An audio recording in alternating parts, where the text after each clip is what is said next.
Swiss tent, তার ভেতরে AC আছে, বাথরুমে গিজার আছে, ফ্যান আছে, 32 ইঞ্চি টিভি আছে, আর একটা ডাবল বেড খাট রয়েছে। আর কি চাই? এরকম ভালো এত কমফোর্টেবল সুইস টেন্টে আমি আজ পর্যন্ত থাকিনি।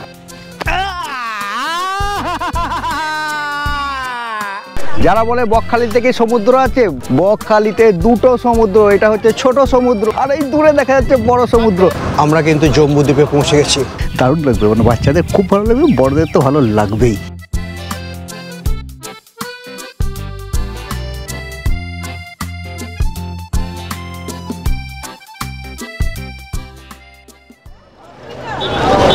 আবার সকালবেলার শিয়ালদা স্টেশন, শিয়ালদা সাউথ সেকশনে নামখানা লোকাল যাব। নামখানা উত্তরে এনজেপি স্টেশন থেকে যেরকম বিভিন্ন জায়গায় যাওয়া যায়, আমাদের এই দক্ষিণে নামখানা স্টেশন থেকেও কিন্তু বিভিন্ন জায়গায় যাওয়া যায়। কিছুদিন আগে গেছিলাম মৌসুনি, আজকে যাব বকখালি। এছাড়াও লালগঞ্জ বলে নতুন একটা যে জায়গা হয়েছে, সেই জায়গাতেই যেতে হলেও নামতে হয় নামখানা।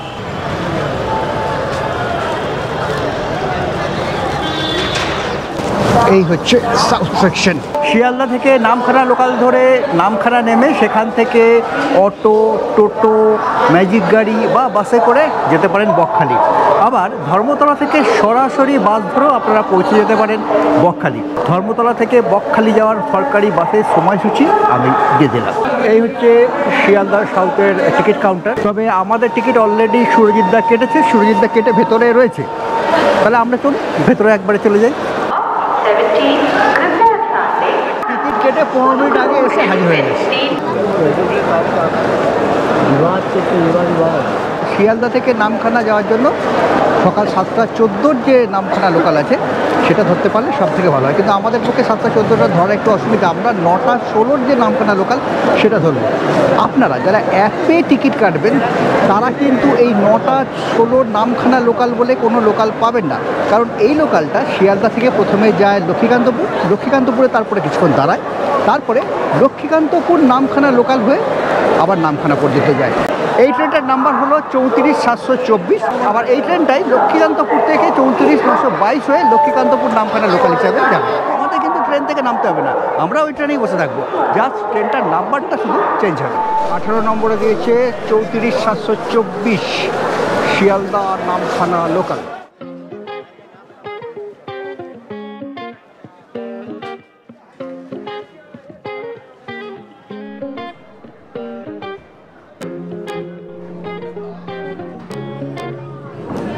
আমাদের ট্রেন ঢুকছে, এটাই নামখানা লোকাল হয়ে যাবে। ওরে বাবা, এত লোক নামবে, এখান থেকে খুব ঠিক ছিল, কিন্তু সামনের দিকটা আমরা কিন্তু জায়গা পেয়ে গেছি।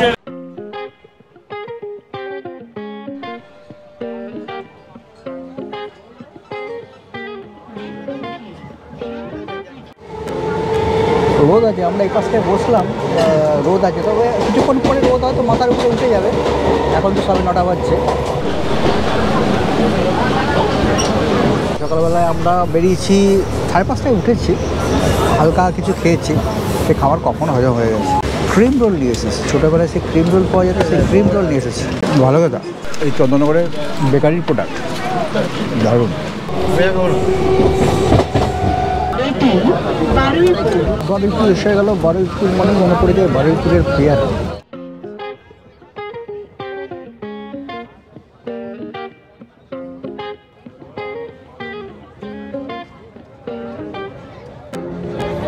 এসে গেছে লক্ষ্মীকান্তপুর, এখান থেকে ট্রেনের নাম্বার চেঞ্জ হয়ে যাবে।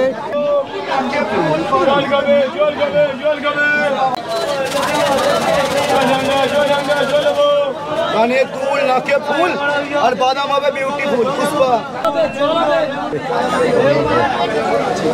বাদামের নাম পুষ্পা। লক্ষ্মীকান্তপুরে 25 মিনিট দাঁড়াবে, মানে 7:14 যদি ট্রেনটা আপনারা ধরেন তাহলে ওই 25 মিনিট স্টপেজটা এখানে নেই, একটু আগে 2 ঘন্টা 40 মিনিট ওটা পৌঁছে যায়। আর এই ট্রেনটা যেহেতু লক্ষ্মীকান্তপুরে একটু দাঁড়ায়, সময়টা একটু বেশি লাগে। 11:25 ট্রেন ছাড়লো লক্ষ্মীকান্তপুর, আর 50 মিনিট লাগবে। মাঝখানে আছে 10টা স্টেশন।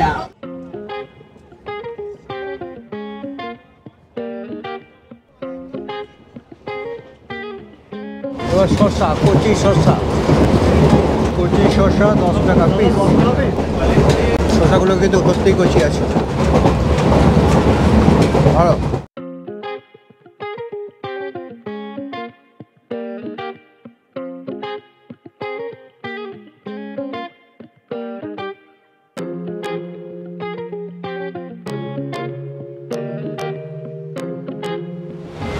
বারোটা 16, মানে একদম 12টা 15-তে আসার কথা, 12টা 16 কাটায় কাটায় ঢুকে গেছে নামখানা। তো আমরা এখন এই নামখানা স্টেশন থেকে বাইরে বেরোবো। বাইরে বেরিয়ে অটো, টোটো, বাস অনেক কিছুভাবেই যাওয়া যায়। আমরা একটা টোটো করবো, তবে সেটা নামখানা স্টেশনের বাইরে থেকে নয়, আমরা সেটা করব নামখানা বাস স্ট্যান্ড থেকে। এখন লাগেজ নিয়ে চলুন। নামখানা স্টেশন, এই ওভারব্রিজ নেমে পড়েছি আমরা।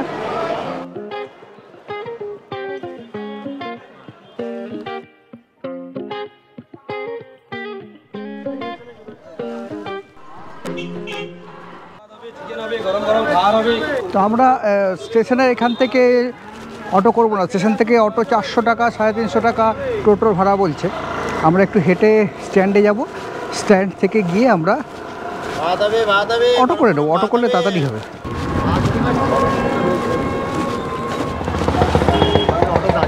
এখানে হচ্ছে অটো 40 টাকা করে শেয়ার অটো, আমরা একটু শেয়ার অটো করে নেবো, 40 টাকা করে চলে যাব। বকখালি পর্যন্ত তো আমরা যাবো না, আমরা তার আগেই নেমে যাবো বকখালি পেট্রোল পাম্প, কারণ আমরা যাচ্ছি Bakkhali eco park and tents, মানে সেটা হচ্ছে যেখানে উইন্ড মিলগুলো আছে, সেই উইন্ড মিলের ওখানে ছেড়ে দিল দুর্গা দুর্গা। যদি আপনি রিজার্ভও করতে পারেন এই যে অটো, 1 থেকে 7 জন 350 টাকা, আর 8, 9 বা 10 জন হলে 400 টাকা। এই হচ্ছে হাতানিয়া দোয়ানিয়া নদীর ব্রিজ। এই ব্রিজটা যদি না হতো তাহলে হয়তো এই যে মৌসুনি, বকখালি, লালগঞ্জ, এইটা বিভিন্ন যে জায়গাগুলো টুরিস্ট স্পটগুলো আস্তে আস্তে এখন পপুলার হচ্ছে, সেটা হয়তো হতোই না।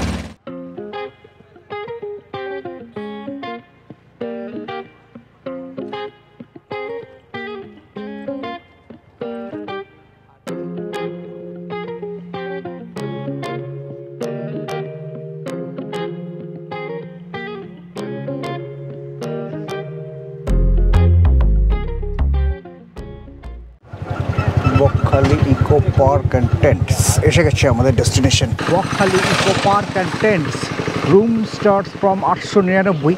অন্যান্য আর কি কি থাকার ব্যবস্থা আছে চলুন এই রাস্তা ধরে আমরা এগিয়ে যাই। স্টেশনের বাইরে থেকে অটো রিজার্ভ করলে হচ্ছে 350 টাকা, আর আমরা এলাম 40 টাকা পার হেড, মানে 3 জন 120 টাকায় চলে এলাম। যে টাকাটা বেঁচে রইল সেটা দিয়ে বিকেলে বকখালি বিচে মাছ ভাজা খাবো। এই হচ্ছে বকখালি ইকো পার্ক অ্যান্ড টেন্টের এন্ট্রি পয়েন্ট, রিসেপশন সামনে। প্রচুর ঝাউয়ের গাছ আছে। তো এই বকখালিতে এটাই একটা ম্যানগ্রোভ আর ঝাউ একসাথে মিলেমিশে বিশাল একটা ডাইনোসর রয়েছে। দেখাচ্ছি সব কিছু, তার আগে এখান থেকে চেক ইনটা করে নিই। এই হচ্ছে রিসেপশন। এই যে Bakkhali eco park and tents, তার রিসেপশনে এসে হাজির হয়েছি। রিসেপশন মানে একটা ঝাঁচকচাকে ব্যাপার হবে ভেবেছিলাম, কিন্তু দেখলাম না, খড়ের চাল। সো তারপরেই মনে পড়লো এটা তো ইকো পার্ক, কাজেই এখানে খড়ের চাল থাকবে, এখানে সিমেন্ট হবে না। ভালো লাগলো এটা। ওয়েলকাম ড্রিঙ্কস, ঠান্ডা ফ্রুটি না মাজা, কিন্তু এটা যদি ডাব হতো ব্যাপারটা আরও জমে যেত। এইখানে অনেক এলইডি লাইটের চেইন করা আছে, তার মানে রাত্রিবেলা এই লাইটগুলো জ্বললে অন্যরকম ফিল হবে। এগুলো হচ্ছে সুইস টেন্ট। বাহ, এই হচ্ছে আমাদের টেন্ট। আমাদের এই যে টেন্ট, এই টেন্টগুলো হচ্ছে সুইস টেন্ট। এখানে হামাগুড়ি দিয়ে নয়, মাথা উঁচু করে আপনি ঢুকতে পারবেন।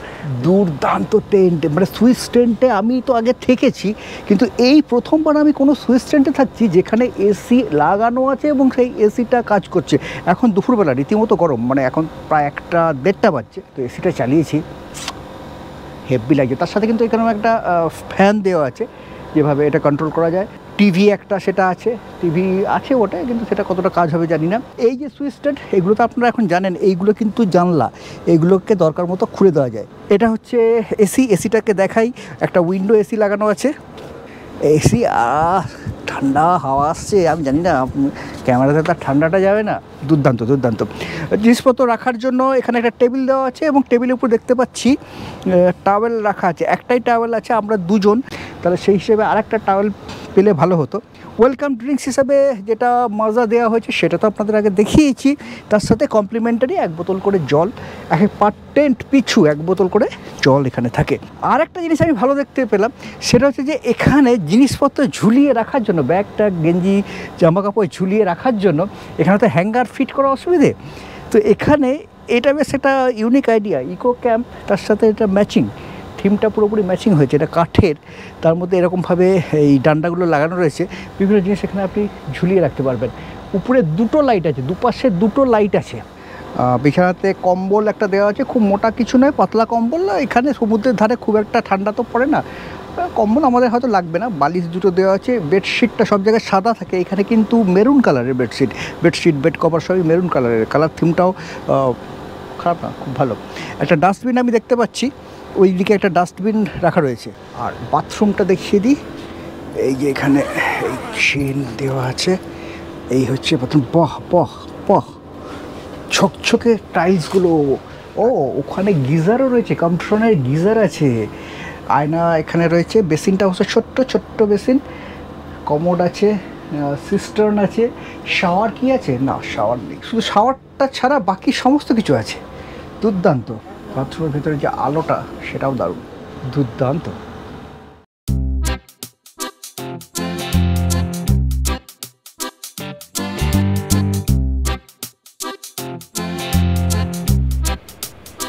এই যে আমরা যেখানে আছি সেটা হচ্ছে বকখালি ইকো পার্ক অ্যান্ড টেন্টে তো আমরা আছি, কিন্তু ইকো পার্ক যেটা সেটা কিন্তু টুরিস্টরা এসে ঘুরে যায়, মানে এখানে উইন্ডমিলগুলো দেখে, এবং এখান থেকে সামনেই বিচ, সেই বিচেও তো যাওয়াই যায়। টেন্টটা শুধু যারা মাত্র ওখানকার আবাসিক, যারা এখানে থাকবেন, অ্যাক্সেস শুধু তাদেরকেই দেওয়া হয়, তারাই শুধু টেন্টের ওই জায়গাটায় ঢুকতে পারে। এখানে যে টেন্টগুলো, তার টেন্টগুলো বেশিরভাগই হচ্ছে সুইস টেন্ট। এই সুইস টেন্টের মধ্যে আপনি যদি এসি চালান, প্রতিটাতেই এসি আছে, আপনি যদি এসি চালান তাহলে রেট হচ্ছে 1500 টাকা পার ডে পার হেড, খাওয়া থাকা নিয়ে। আর যদি এসিটা না চালান, নন এসি, তাহলে হচ্ছে 1300 টাকা পার ডে পার হেড। এই রেটটা কিন্তু ফেস্টিভ সিজন, মানে হোলির সময়, 25শে ডিসেম্বর, ইয়ার এন্ড, মানে নিউ ইয়ারের সময়, তখন কিন্তু একটু বাড়ে। মানে 1500 টাকাটা তখন হয় 1800 টাকা, 1300 টাকাটা তখন হয় 1500 টাকা। এই সুইস টেন্ট ছাড়াও এখানে কিন্তু আরেক ধরনের টেন্ট আছে, সেটা হচ্ছে জাঙ্গল টেন্ট।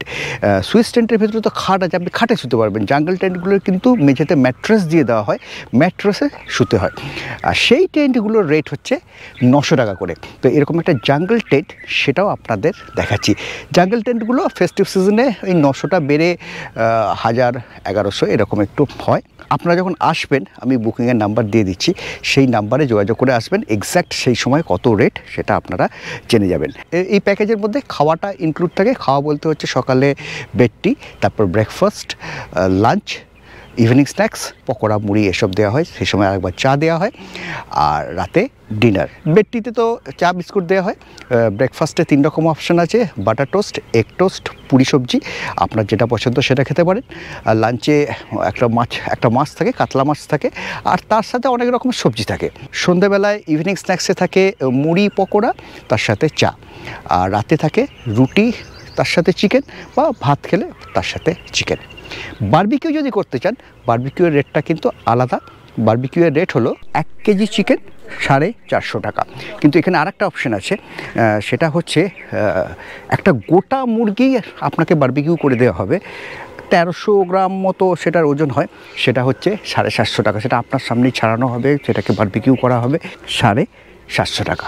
তো চলুন আমরা এখানকার একটা যে জাঙ্গল টেন্ট সেটা একটু দেখে নিই। মানে টেন্টের যে সাইজ যেটা, সেটা আমাদের যে টেন্টগুলো, মানে সুইস টেন্টগুলো, এটার মোটামুটি কম বেশি একই সাইজ। যে ডিফারেন্স, ওখানে খাট ছিল, এখানে খাটের বদলে ম্যাট্রেস মেঝেতে দেওয়া আছে ফ্লোরে, আপনি এখানে ম্যাট্রেসে শোবেন। আশেপাশে যে জায়গাটা, সেই জায়গাটা কিন্তু কম বেশি একই রকম। আর একটা বড় ডিফারেন্স, সেটা হচ্ছে যে ওখানে হচ্ছে অ্যাটাচ টয়লেট, এখানে কিন্তু টয়লেটটা কমন। জাঙ্গল টেন্টগুলোর জন্য যে কমন টয়লেট সেটা বাইরে করা আছে, সেটাও আমি আপনাদের দেখাচ্ছি।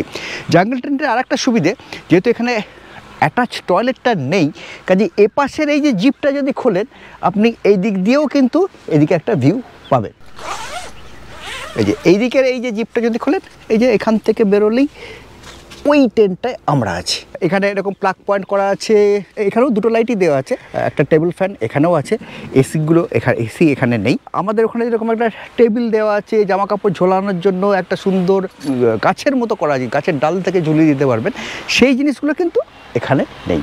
এটার রেট 900 টাকা করে, আর ফেস্টিভ সিজনে 100 টাকা মতো বাড়ে। আচ্ছা, এই যে পার্কটা, এই পার্কটায় বাইরে থেকে যারা আসেন তাদের কিন্তু এই গেট থেকে 20 টাকা দিয়ে টিকিট কেটে, মানে 20 টাকা পার হেড টিকিট কেটে তারা এই পার্কটা অ্যাক্সেস করতে পারেন। যারা বকখালি বেড়াতে আসেন, মানে এই টেন্টে থাকবেন না, তারাও কিন্তু এই পার্কে আসতে পারেন, টিকিট 20 টাকা করে।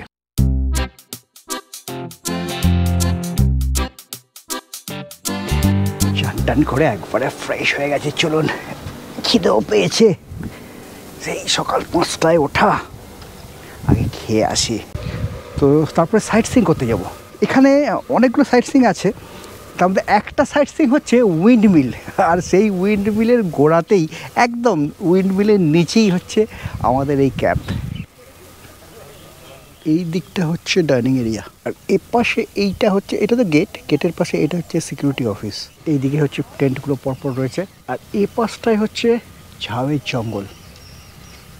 মানে দীঘাতে ঝাউয়ের জঙ্গল আছে, সুন্দরবনে ম্যানগ্রোভের জঙ্গল আছে, কিন্তু এই বকখালি হচ্ছে এমন একটা জায়গা যেখানে ম্যানগ্রোভের জঙ্গল আর তার সাথে ঝাউয়ের জঙ্গল পাশাপাশি আছে। এই যে বকখালি ইকো ক্যাম্প, এই ইকো ক্যাম্প কিন্তু খুব বেশি দিনের পুরনো নয়। এখানের এই যে টেন্টগুলো হয়েছে বছর খানেকের একটু বেশি।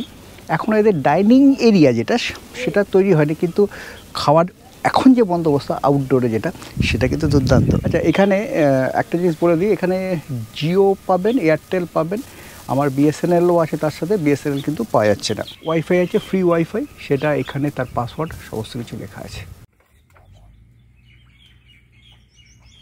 পুরো এক থালা খাওয়ার, মানে ভাত, ডাল, আলু ভাজা, তার সাথে একটা শাক রয়েছে, একটা কুমড়ো দিয়ে কিছু একটা তরকারি, আরও একটা তরকারি, বুঝতে পারছি না, খেয়ে বলবো, বড় একটা কাতলা মাছের পিস, চাটনি, পাঁপড়, তার সাথে এটাও আছে। হেভি ব্যাপার কিন্তু, চলুন খেয়ে নি, খিদে পেয়েছে, 2:30 বাজছে। আলু ভাজাটা একটু খেয়ে দেখলাম, আলু ভাজা কিন্তু হেভি হয়েছে। এখানে যে শাক, শাকটা হচ্ছে 5 মেশালি শাক, মানে অনেক বিভিন্ন রকম শাক একসাথে মিশিয়ে, কোনো একটা নির্দিষ্ট শাক নয়। আর একটা ব্যাপার, এখানে এই যে রান্নাবান্না করেন, এই মানে কুক বলতে এই এখানকার গ্রামের আশেপাশে গ্রাম যে মহিলা, তারাই কিন্তু এখানে রান্নার কাজে নিযুক্ত, মানে কোনো শেফ এরকম ব্যাপার কিন্তু নয়। এই দেখি তরকারিটা কিসের, মনে হচ্ছে কুমড়োর তরকারি। রান্না এখানে ঘরোয়া রান্না, প্রচুর যে তেল মশলা আছে সেরকম ব্যাপার নেই, যেহেতু প্রচুর তেল মশলা নেই, তাই যে প্রচুর টেস্টি রান্না সেরকম কিছু না। ভালো লাগবে, আমাদের ঘরে প্রতিদিনের যেরকম রান্না আমরা খেয়ে থাকি সেরকম রান্না, হোটেলের মতো নয়। মাছের পিসটা ভালো দিয়েছে। ইয়েতে গেল 30 টাকা 50 টাকা 50 টাকা দাম, সব জায়গাতেই এক। দারুণ ভালো।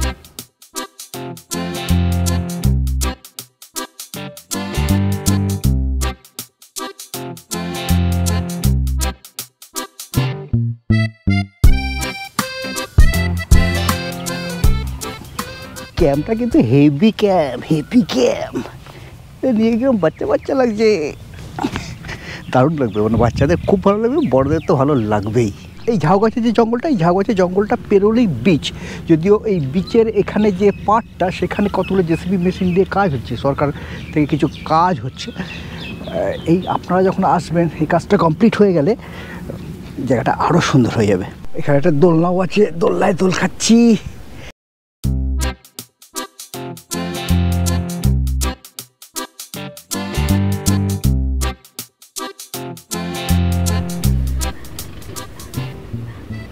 এই ছায়ের জঙ্গলটা যেখানে শেষ হবে, তারপরেই এই যে একটা গেট আছে, এই গেটটা পেরিয়ে পাড়টা দেখা যাচ্ছে, এই পাড়ের ওপারেই হচ্ছে সমুদ্র। একটা সময় ছিল বকখালির সাথে মূল ভূখণ্ডের যোগাযোগ সেরকম উন্নত ছিল না, ইলেকট্রিসিটি এখানে সেরকম ডেভেলপড ছিল না, সেই কারণে একটা অল্টারনেটিভ ইলেকট্রিসিটি সোর্স হিসেবে এই উইন্ড মিল থেকে ইলেকট্রিসিটি জেনারেশনের ব্যবস্থা করা হয়েছিল। এরকম 8টা উইন্ড মিল বসানো হয়েছিল, ঝড়ে অনেকগুলোর ডানা ভেঙে গেছে, আবার তারপর থেকে এগুলো কিন্তু আর সারানো হয়নি, চলেও নি, আর এখন অতটা দরকারও নেই, কারণ এখন যে কনভেনশনাল ইলেকট্রিসিটি মানে প্রচলিত যে বিদ্যুৎ আমরা বাড়িতে পেয়ে থাকি সেই বিদ্যুৎ এখানে প্রচুর পরিমাণে পাওয়া যায়, তার কোনো অভাব এখানে এখন কিন্তু নেই। এই যে এখানে দেখছেন কাদা কাদা হয়েছে, জোয়ারের সময় এগুলো কিন্তু জল এই পর্যন্ত চলে আসে। এখন ভাটা চলছে, সমুদ্র অনেক পিছিয়ে গেছে, আবার রাতে জোয়ার আসবে, কালকে সকালে আবার জোয়ার আসবে।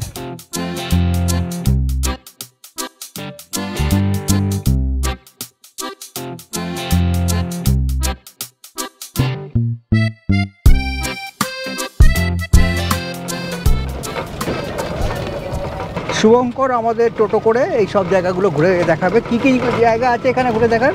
ফ্রেজারগঞ্জ হবে, কার্গিল বিচ হবে, আর হচ্ছে আমরা বেনফিস হবে। এইসব ঘুরিয়ে দেখে ও আমাদের বকখালি যে বিচ মার্কেট সেখানে নামিয়ে দেবে। বকখালি বিচটা আমরা পায়ে হেঁটে ঘুরবো, ঘুরে আমরা একটা টোটো চেপে আমাদের ক্যাম্পে চলে আসবো।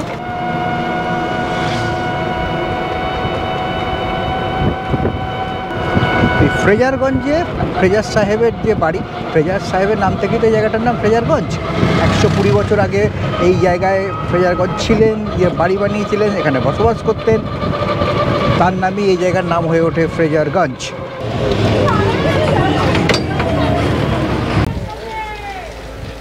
শুভঙ্করই আমাদের গাইড হিসেবে আমাদের সাথে সাথে যাচ্ছে। বিভিন্ন ধরনের শুটকি মাছ, এই দেখুন ইন্ডিয়ান কোস্ট গার্ডের এই যে ফ্রেজারগঞ্জ স্টেশন সেটা কিন্তু এখানে, এবং এই যে দেখতে পাচ্ছেন রাডারটা এখানে ঘুরছে, এটা কিন্তু কোস্ট গার্ডের। এই হচ্ছে ফ্রেজার সাহেবের বাড়ি। ফ্রেজার সাহেবের একটা ছবি আঁকা রয়েছে এই দেয়ালের উপর, কেউ হাতে এঁকেছে ফ্রেজার সাহেবকে, আঁকাটা ভালো হয়েছে কিন্তু। আজ থেকে 120 বছর আগে ফ্রেজার সাহেবের এই যে জায়গাটা, এই জায়গাটা খুব ভালো লাগে। তখন এই জায়গাটার নাম ছিল নারায়ণীতলা। তো ফ্রেজার সাহেব ঠিক করেছিলেন এখানকার মানুষদের জন্য উনি একটা হসপিটাল বানিয়ে দেবেন, আরোগ্য নিকেতন। হসপিটালটা অবশ্য এখানে তৈরি হয়নি, কিন্তু ফ্রেজার সাহেবের জায়গাটা এত ভালো লেগেছিল তিনি এখানে বাড়ি করে থাকতে শুরু করেন, এবং তার নাম অনুসারেই এই যে জায়গাটা, এই যে বকখালির এই যে দ্বীপটা, তার এই পশ্চিম দিকের এই জায়গাটার নাম হয় ফ্রেজারগঞ্জ। তো ফ্রেজার সাহেব যে বাড়িতে থাকতেন এটা হচ্ছে সেই বাড়ির এখন ধ্বংসাবশেষ বলা যায়। এখানে ফ্রেজার সাহেবের একটা হাতে আঁকা ছবি রয়েছে, art by Kaushik art gallery, তার হাতে আঁকা একটা ছবি রয়েছে, ভালো লাগছে ব্যাপারটা। এই বাড়িগুলো আবার হয়তো এখানে যখন ঝড় আসবে, আমফান ইয়াসের মতো ঝড় যখন আসবে, এই বাড়িটা হয়তো এর পরের বার এসে আপনারা দেখতে পাবেন না।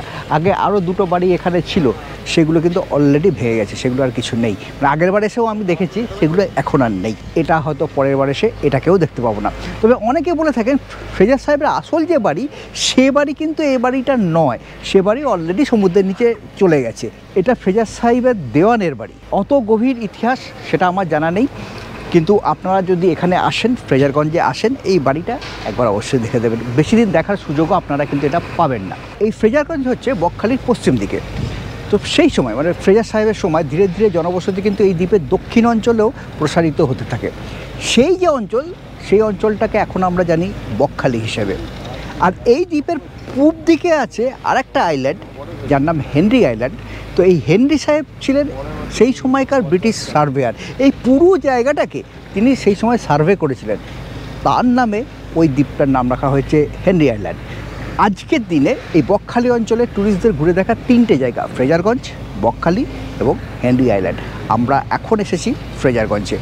এই ফ্রেজারগঞ্জের মধ্যে আরও কয়েকটা জায়গা আছে, যেরকম হচ্ছে বেনফিশ ফিশিং হারবার, যেটা হচ্ছে পশ্চিমবঙ্গের বড় যে মৎস্য বন্দর তার মধ্যে অন্যতম। তো এখন আমরা সেখানে যাব, বেনফিশ যে ফিশিং হারবার সেটা দেখব, দেখে কার্গিল বিচে যাব, সেই বিচ থেকে আজকে আমরা সানসেট দেখব।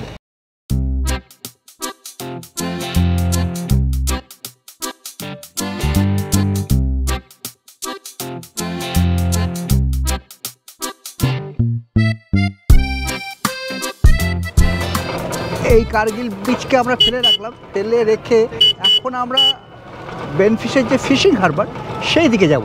আর এই কার্গিল সি বিচ যেটা, এখান থেকে আমরা সানসেটটা দেখব। বেনফিশ যে ফিশিং হারবার সেখানে আমরা এসে পৌঁছে গেছি। এখানে কিন্তু এন্ট্রি ফি লাগে, আমাদের 3 জনের 30 টাকা entry fee. Fraserganj fishing harbour. এটা কিন্তু জ্যোতি বসু উদ্বোধন করেছিলেন 1995 সালে। এখানে তার ফলকটা এখানে রয়েছে। আর এই পাশ দিয়ে চলে গেলেই হচ্ছে ফ্রেজারগঞ্জ ফিশিং হারবার। এখানে যখন সকালবেলায় যদি আসেন, সকালবেলায় ট্রলারগুলো মাছ নিয়ে আসে, সেই সময় মাছের প্রচুর গন্ধ থাকে। কিন্তু বিকেলবেলার দিকে ট্রলার অত থাকে না, মাছের ওই গন্ধটা নেই। এই যে খাড়িটা, সামনে যে খাড়িটা দিয়ে নৌকাটা যাচ্ছে, সেটার নাম এডওয়ার্ড ক্রিক। এই যে ট্রলারগুলো পরপর রয়েছে, এই ট্রলারগুলো এই এডওয়ার্ড ক্রিক হয়ে, মানে এই যে এডওয়ার্ড ক্রিক, এই এডওয়ার্ড ক্রিক হয়ে এদিকে বঙ্গোপসাগরে যায় মাছ ধরার জন্য। এবং একবার যখন যায়, মোটামুটি 1 সপ্তাহের জন্য ওরা কিন্তু মাছ ধরতে যায়, মাছ ধরে তারপরে আবার ফিরে আসে। এই হারবারে এখন কিছু টুরিস্টরা আর কেউ নেই, মানে এই হারবার যাদের জন্য মৎস্যজীবী, জেলে, তারা কিন্তু এখন কেউ নেই। তাদের জালটা রেখে তারা এখন বাড়ি চলে গেছে। এই যে তাদের জাল সব গুটিয়ে রাখা আছে।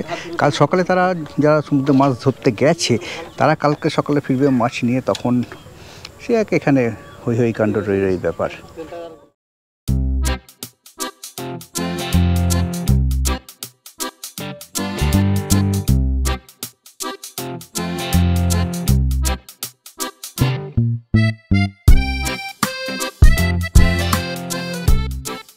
কার্গিল সি বিচের সবাই এসে হাজির হয়েছে সানসেট দেখবো বলে।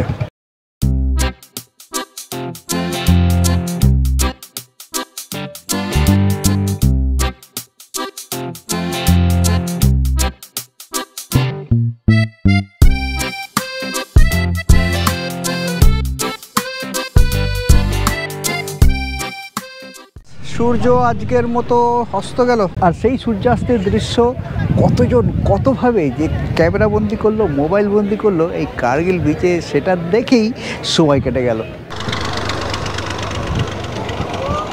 সানসেট দেখার পরে কথা ছিল ফুচকা খাওয়া হবে, কিন্তু তার আগে আইসক্রিম, আমুলের নলেন গুড়ের আইসক্রিম। সূর্যাস্ত হয়ে গেল, একটা আইসক্রিম খাওয়া হয়ে গেল, আর তো বিশেষ কিছু করার নেই। এখান থেকে ওই যে দূরে আলো জ্বলছে, ওইগুলো হচ্ছে মৌসুনী আইল্যান্ড। মৌসুনী আর বকখালিতে জাস্ট পাশাপাশি, বেশি দূর নয়।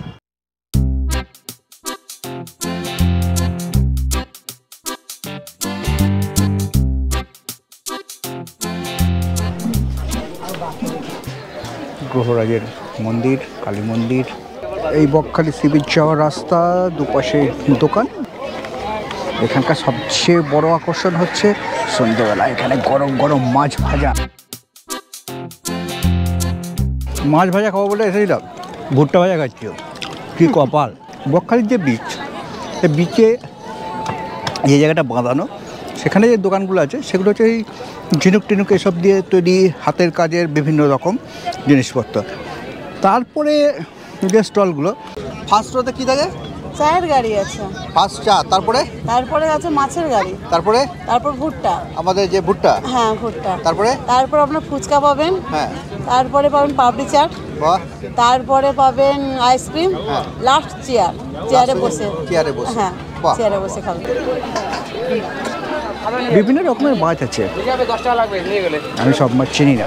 এই যে ইলিশগুলো হচ্ছে 180, গলদা চিংড়ি যেটা, সেটা হচ্ছে 220 টাকা। বাগদার যে প্লেট, সেটা হচ্ছে 120 টাকা প্লেট। প্রপেট 120 টাকা পিস। ভেটকি সেটাও হচ্ছে 120 টাকা প্লেট। আমুদি মাছ বড় হলে 100 টাকা প্লেট, ছোট হলে 50 টাকা প্লেট। আর এই যে দাম, সেই দাম কিন্তু ওঠানামা করে, মানে আজকে এই দাম, কালকে এই দাম না থাকতে পারে, যেদিন যে দামে মাছ বাজারে ওঠে সেই অনুযায়ী এখানে মাছের দাম। আস্তে আস্তে কাজ করে। গরম গরম আমুদি মাছ ভাজা, শুধু বলেছিল শুধু তেলে ভাজবে, কিন্তু আমি সেটা বললাম যে বেসন দিয়ে ভাজতে। সেটা কাসুন্দি মাখিয়ে, পেঁয়াজ টমেটো মিশিয়ে,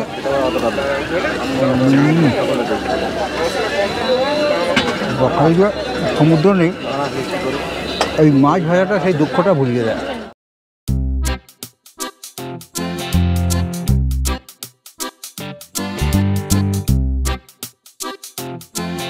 Bakkhali eco park and tents, রাত্রিবেলায় আলোগুলো জ্বলে উঠেছে, বেশ একটা মায়াবী ব্যাপার, দারুণ সুন্দর লাগছে।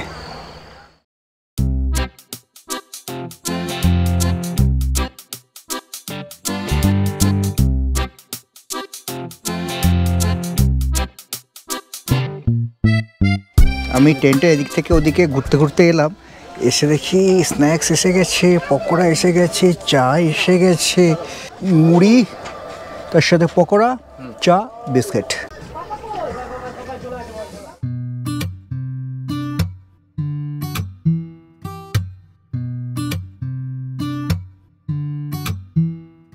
চালু হয়েছে বনফায়ার। এই জিনিসটা, এই বনফায়ার, এই ব্যাপারটা কিন্তু হোটেলে থাকলে আপনারা পাবেন না। এই ক্যাম্পে থাকার সুবিধে অসুবিধা সব কিছুই আছে, এটা হচ্ছে কিন্তু একটা অন্যতম সুবিধে। আমাদের টেন্টের বারান্দায় বসে বসে ব্যাপারটা এনজয় করছি। এই সন্ধ্যের পর থেকে কিন্তু এখানে রীতিমতো ঠান্ডা, তো এই বনফায়ারটা চালু হয়েছে, তার যে তাপটা লাগছে গায়ে, দারুণ দারুণ আরাম লাগে, দারুণ আরাম লাগছে।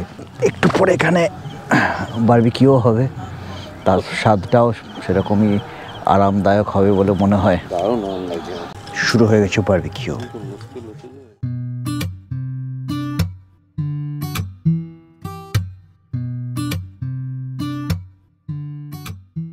এক কথা কিন্তু আজকে আমি খেতে পারবো না, পেটটা ভালো নেই, ননফ্লক্স খেতে হয়েছে, সেই জন্য এক টুকরো খাবো, টেস্টটা কেমন হয়েছে সেটা বোঝার জন্য। দারুণ হয়েছে।